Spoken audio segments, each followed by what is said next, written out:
Welcome to Pan-African Now, your media hub for bold, insightful, and unapologetically African content told the way it was meant to be.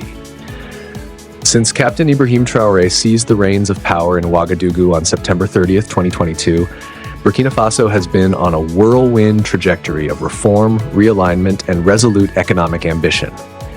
At just 36 years old, the soldier-turned-transitional leader has rolled out sweeping measures across security, governance, resource management, and foreign policy, each designed to safeguard sovereignty, shore up the battered economy, and signal a new era of African solutions for African problems. From the moment he strode into the presidential palace, Traoré made clear that business as usual was over. Faced with a seething jihadist insurgency that had fractured northern and eastern provinces, he issued a bold general mobilization in April 2023, calling every able-bodied citizen and every branch of the security forces to reclaim rebel-held territory before any talk of elections. This was not mere rhetoric. Over the next year, more than 10,000 new soldiers and gendarmes were recruited, fresh equipment delivered, and command lines streamlined into a leaner, more responsive force. Within months, several border towns that had fallen to extremist groups were back under government control, restoring vital trade routes and giving farmers in the north the confidence to sow millet and sorghum once again. But Traoré quickly recognized that guns alone would not heal a country battered by nearly a decade of violence and missed growth opportunities. In May 2024, after nationwide consultations, he extended the transitional period by 5 years, pushing elections from July 2024 to July 2029, and rewrote the transition charter to cement his authority and allow him to stand in any future polls. Critics decried the move as a power grab. Supporters argued it bought time to rebuild institutions, train new civil servants, and design lasting economic reforms. To staff this revamped government, Traoré dissolved the existing cabinet in December 2024, installing technocrats and reform-minded ministers who shared his Pan-African vision and security-first priorities. Central to that vision was wresting control of Burkina's abundant natural resources, above all gold. Once Africa's fourth largest producer on paper, the country lost millions in unrefined exports and illicit smuggling. In November 2023, Traoré launched a state mining corporation and secured parliamentary approval for the nation's first domestic gold refinery. By February 2024, artisanal miners along the backbone of rural livelihoods saw their export permits temporarily suspended as the government moved to formalize operations, plug revenue leaks, and channel new tax receipts into health clinics, schools, and road repairs.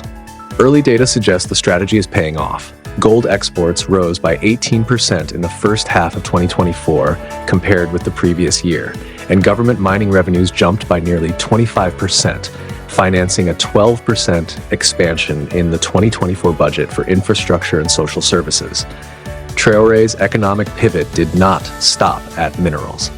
He championed legislation to attract investment in cotton processing and vegetable oil production, industries long hobbled by antiquated mills and weak transport links. New public-private partnerships were struck with investors in Turkey and the Gulf, aiming to modernize cotton ginneries in Koudougou and establish a sunflower oil hub in Bobo Dioulasso.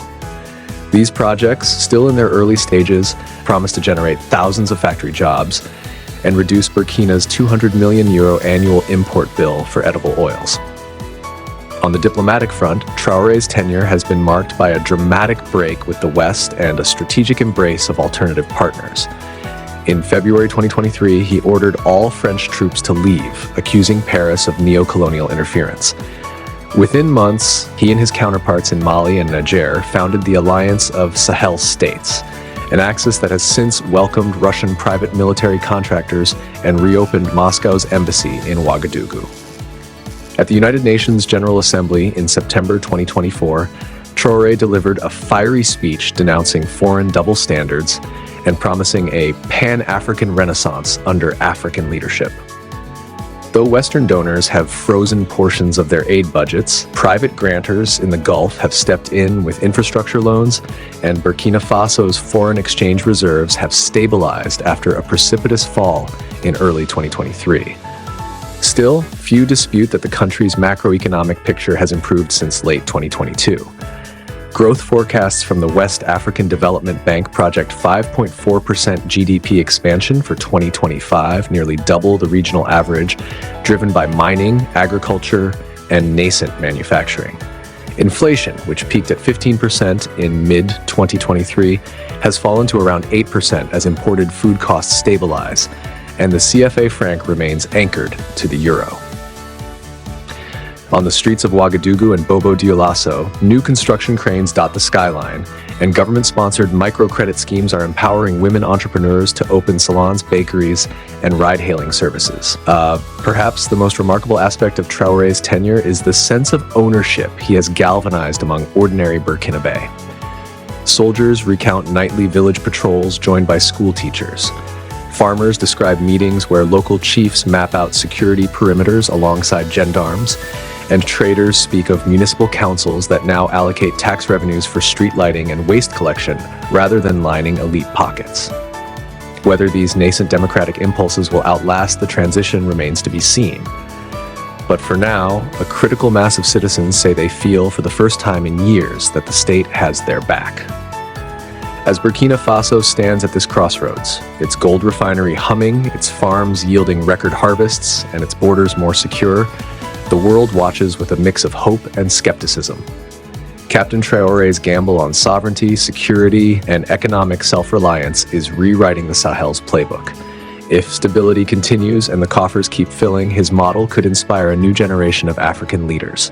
If not, the hard-won gains risk unraveling under the weight of prolonged military rule. Either way, Traoré's Burkina Faso is no longer the fragile state of old. It is a test case for whether audacious reform can tame chaos and propel growth in one of Africa's most challenging theaters. Subscribe and share to stay connected to the stories that matter. Thanks for watching, and don't forget to hit that subscribe button to stay tuned.